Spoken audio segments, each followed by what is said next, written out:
Hello again and welcome back to another one of these. Welcome to part two of David Weiss giving an interview to Z Media. Thus far, I don't know what it said because I'm actually recording this before I've watched it. The power of editing. Okay, so let's go on with part two.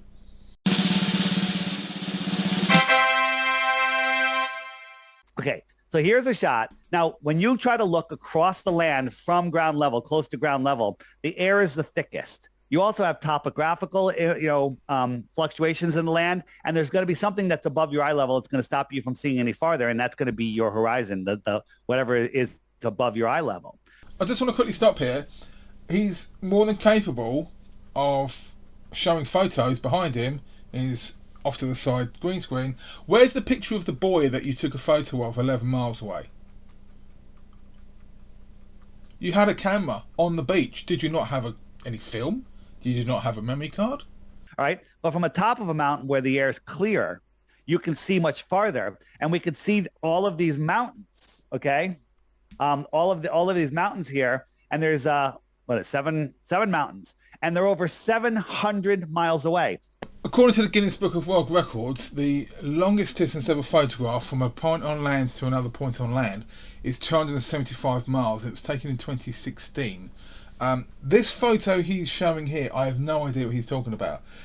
Hello, Editing Pete here. I just want to quickly interject that I've done a little bit more research into this picture, and it's still a little bit ambiguous. The picture apparently was taken by a photographer named Andrew Bailey. It was on the top of Mount Snowdon in Wales, but apparently the mountains in the distance you can see are supposed to be the Alps, south of France. Apart from there only being one set of circumstances where it would be possible to see the Alps from Snowdon, given refraction indexes and whatnot, somebody did a lot more thorough investigation into this picture, and for lack of a better expression, they're not mountains in the distance, they're clouds. If I can, I'll post the links to another video which is on a channel connected to David Weiss, where a guy explains what he thinks he's seeing, and he compares it to a side-by-side comparison of Mont Blanc, even though Mont Blanc is probably at a completely different angle from if you were able to view it from Snowdon. But as I said previously, the photo doesn't show what they think it does, but it's like the black swan. They think it's their actual proof.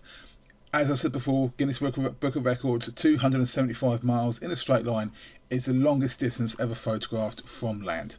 You know what mainstream science says about this photo? What? Nothing. They won't address it. But this is something that anybody, can go and do. Take a trip, go to a mountain, and go to this mountain exactly, and go take the photo yourself.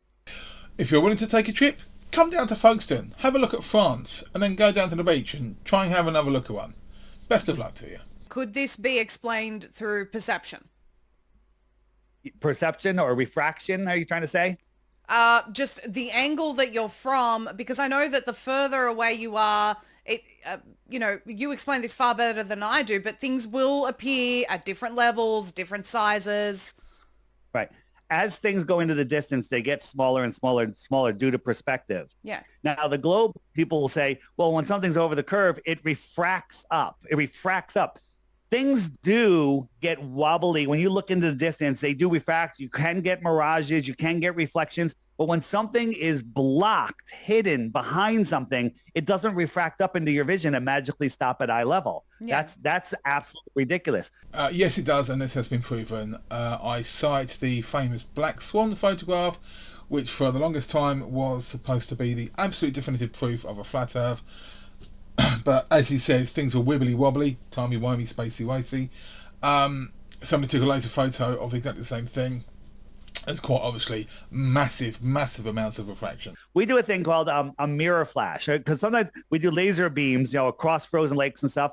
And the globalist argument is, the laser beam is shooting up over the curve, and you're just seeing the beam. Yes, right? I've heard now, that. That's a horrible argument, but I'll give it to him. You know what? It's quite telling that the only thing he's got to demonstrate all of his theories about straight lines across lakes and what have you is a tiny inflatable globe he's able to hold in his hand. I've absolutely no doubt whatsoever that this is deliberate. I don't think he's that smart, but I think it's just what he had to hand. However, He's trying to demonstrate things that can be seen on a gigantic planet on a tiny ball. He's not the only one to use these misleading methods, these deliberately misleading methods, to try and sway things to his argument. So get a larger ball, make yourself smaller. When you're talking about an amoeba on a basketball, you're absolutely right. You are too small, and a little bit too insignificant, which I think is the more important word. They don't like being insignificant, these people. Let's carry on. People think that they're superhuman, that they're Superman, that their eyes can see forever. Well, how come I can't see across the ocean from New York to Europe? Well, because of air thickness, pollution, not just pollution, air, moisture, and just diminishing light. You can't see that far. And what the heck is in Europe that's big enough for you to see? Probably a buoy in the middle of the ocean. Just try looking at that first. Now, I've heard this one, I think this was in the larger video I did, about, there's misting, there's hazing, there's pollution. 26 miles. That's all I'm asking you to look at. 26 miles across the English Channel. Use a zoom on your magically expensive camera and bring France back over the horizon. Bet you can't. Let's start with the heliocentric model. Let's start with that, because I've seen you explain that model just like the other side would do and just go straight to debunking. I'd like you to debunk the heliocentric model. Okay, so the heliocentric system model makes a lot of claims. They make a lot of claims that we are first you go back to creation. Once upon a time, there was nothing. It exploded and became everything. That's a cool story. It was a mass expansion, not an explosion. No one ever said it actually exploded. The Big Bang is a misnomer. It was just a term they used at the time. There wasn't nothing, there was something, and at the best guess of science, which I've spoken about before, it expanded suddenly and is still expanding. And then all of the rocks, they stuck together and they turned into perfect balls that started spinning. And then all of the gases somehow collided, came together, and became so massive that they sucked in more gases and they left a void, a vacuum in between. You ever hear the term nature abhors a vacuum? Nature doesn't like vacuums. Air, gases will fill the available space. How do you have burning balls of gas in a space vacuum? It doesn't make any sense. How do you have air on we're a rock surrounded with water, surrounded with air, adjacent to no pressure, space? A vacuum, right? Yes. We have the NASA has a vacuum chamber here, and the walls are like 6 to 10 feet thick of concrete and steel, so it doesn't implode, right? Okay, I was going to say we're back to Level Earth Observer territory, but not quite. Adam believes that there should be a solid separation between the atmosphere of the Earth and the vacuum of space, because he believes that a vacuum sucks. Well, a vacuum doesn't suck. It's just an empty void of nothing. Obviously, the atmospheric system we have on the planet is a gradual system. Air gets thinner the further out you go. It doesn't completely stop. Traces of our atmosphere have been seen out as far as the Earth's moon. That's why it's said that we've never escaped the Earth. Even though we've stepped on the moon, we've walked on the moon, we've never escaped the Earth's atmosphere. Now, obviously, the Earth's atmosphere is a kind of pressure system, but down here at this level, he talks about a vacuum chamber at NASA. Yeah, probably. You would have to have steel doors and massive bits of concrete, because you're within our atmosphere, sucking everything out of there. And you're right, nature abhors a vacuum, and the atmosphere would want to try to get back in there. That's the point. It's a massive feat of engineering to make these vacuum chambers on the scale that NASA uses anyway. I believe they use them to simulate like the moon environment, that kind of thing. But yeah, having a vacuum in space where there is nothing is not the same as having a vacuum down here. Having a vacuum at ground level is a completely different kettle of fish altogether. Yes, and if it wasn't manufactured properly, it would implode. Because you said it, nature abhors a vacuum. All the atmosphere around would try to occupy all available space. Because this vacuum has been artificially created within the Earth's atmosphere, it is a completely different concept to the atmosphere of space, and it's a disingenuous misdirection to compare the two as being the same thing. They're not. But we have this space station out there right? With it's just made out of aluminum. You know, astronauts go out there in their snowboarding suits. They don't explode like the Michelin Stay Puft Marshmallow Man. I mean, they would just explode from the difference in pressure. Okay. So how do you have high pressure adjacent to a void without a container? It's never been shown that you can do that. Never. I take it back. That's exactly what Level Earth Observer says. I do apologise. All credit to Adam there. Yeah, so as I've explained, they don't understand the fact that gravity is keeping our atmosphere on the planet. It's not perfect. Some of it leaks into space. It goes out quite some way. Doesn't need to be a physical barrier because gravity is doing that for you. Vacuums do not mean vacuum cleaners. Space doesn't suck. Gravity can hold down the air, but I could drink through a straw and suck water and air up and away from gravity with the weak, low pressure of my mouth and lungs. Gravity is actually quite weak. It's a constant, 9 meters per second. You sucking a drink through a straw with the suction of your mouth, yeah, you can break. If we couldn't break gravity, we couldn't jump.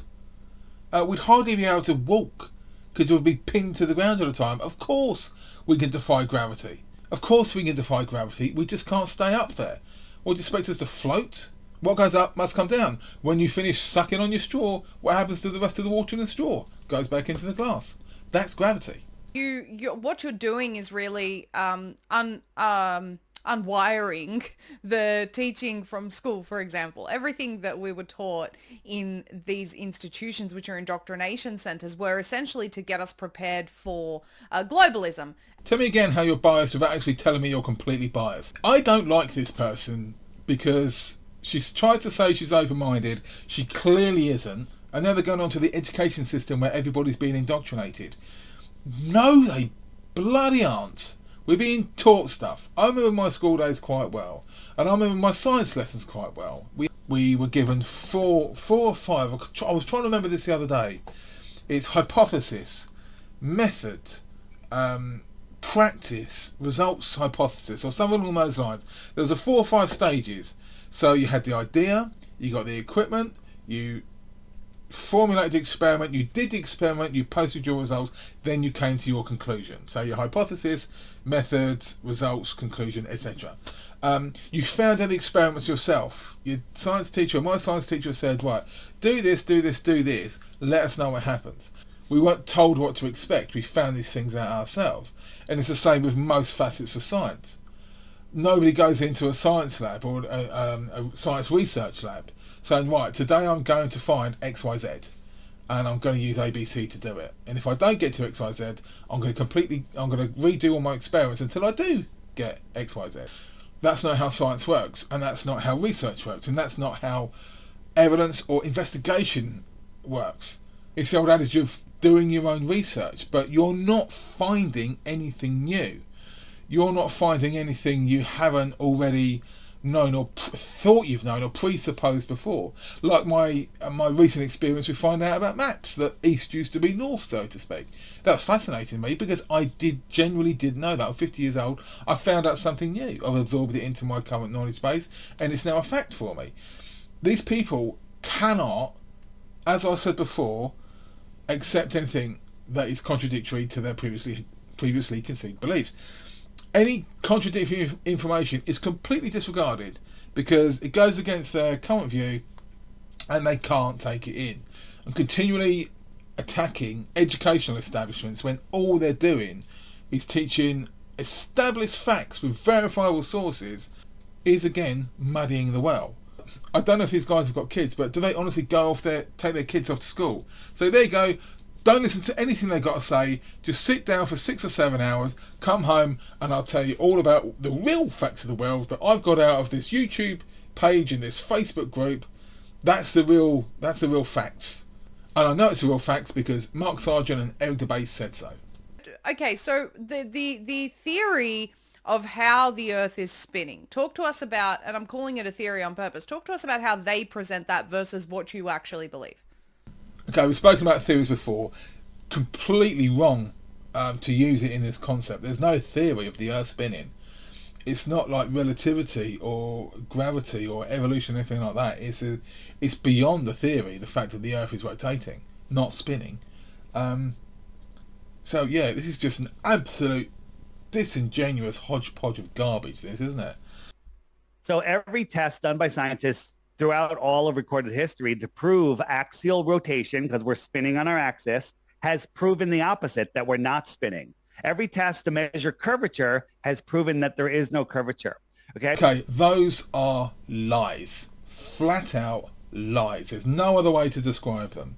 You don't need to perform an experiment to see the Earth is spinning, because we know the Earth is spinning. We don't need to do an experiment to see the curvature of the Earth, because we know the curvature of the Earth. We figured it out thousands of years ago. This is like the Mark Sargent thing about saying, "Oh, there was no response." To say the things he's saying, there's absolutely no other way to describe it. He's just lying. He is just lying to a biased interviewer who's just enabling everything he's saying. He loves an audience, does David Weiss. I'm going to crack on with this one a little bit more. I'm finding it hard, and I'm literally less than 15 minutes into an hour and a half thing. I don't know how these guys sleep at night. Probably on a large pile of money. Okay, so let's crack on. Let's see how much more I can tolerate before I have to call it a night. So we're supposedly in a system like this, okay? The Earth is spinning.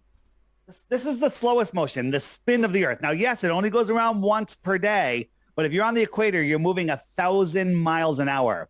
You are dropping, if you're on the equator, you're dropping at like a mile a minute, okay? Maybe even a little faster. Relative to the size of the planet. But it's interesting, and I'm quite surprised to hear him say that. On the equator, and again, we're not spinning, we're rotating, but he said on the equator, we're travelling at 1,000 miles an hour relative to the size of the Earth. Absolutely fine. What about up here in England? We're not on the equator. Or, North America, the North American-Canadian border. I think, I looked it up, it's about 150 miles an hour in a straight line going around, in relative to the rotation of the Earth. But it's still disingenuous. He says the word spinning, he's using a tiny model, and he's only talking about the equator of the Earth. Yeah, a mile a minute, it's absolutely fine. But because it's a constant velocity, we don't feel it. And spinning the Earth sideways isn't doing you any favours. As I said earlier, we're not hanging from a thread in space. There is no up. Anybody coming to us from a certain direction could see South America at a inversed 45 degrees or 235 degrees. Yes, disingenuous misdirection. Carry on. Okay. And that's incredible. Imagine being on a merry-go-round going 1,000 miles an hour. You can't even fathom what that would be like. Because if you're on a merry-go-round down 1,000 miles an hour within the atmosphere, contrary to the constant velocity of the Earth, of course you're going to bloody feel it, you cretin. If you're a constant velocity on the Earth, you're not going to feel it because everything's moving the same speed as you, including the atmosphere. Right? So we're spinning, we're orbiting around the sun in an elliptical path, an elliptical orbit, right? And if you take the distance of our orbit and everything, we're going at 66,616 miles an hour, 666. A lot of that shows up in the heliocentric system. Oh, finally, it's all Satan's doing. Again, all these speeds are relative. It doesn't matter if we're travelling at 666,666 miles an hour through space if the closest thing is 1 trillion miles away. Just let me just finish right here with just one thing, just so people can get an idea of what this is, of what these speeds are. This is the hypersonic sled track. Just look it up on YouTube so you can hear it. It goes by. It's shocking. It's hard to fathom what this speed is, but you have to believe that we are going 10 times faster than that around the sun and 100 times faster than that chasing the sun. So you got this big globe Earth with oceans and cruise ships and people and everything. It's going 10 times faster in a curved orbit and spiraling, chasing the sun at 100 times faster. Your brain short circuits. You're unable to process this information. Wow, pot kettle. I can understand that information and process that information just perfect, mate. It would appear that Dave just showed his hand. There's only one person in this room, Max included. Hi, Max. Hello. Who can't get their head around that concept, and it ain't us. Okay, that'll do for the end of part 2. It seems to be going on quite well. Nothing new as expected, but let's crack on. See you in part 3.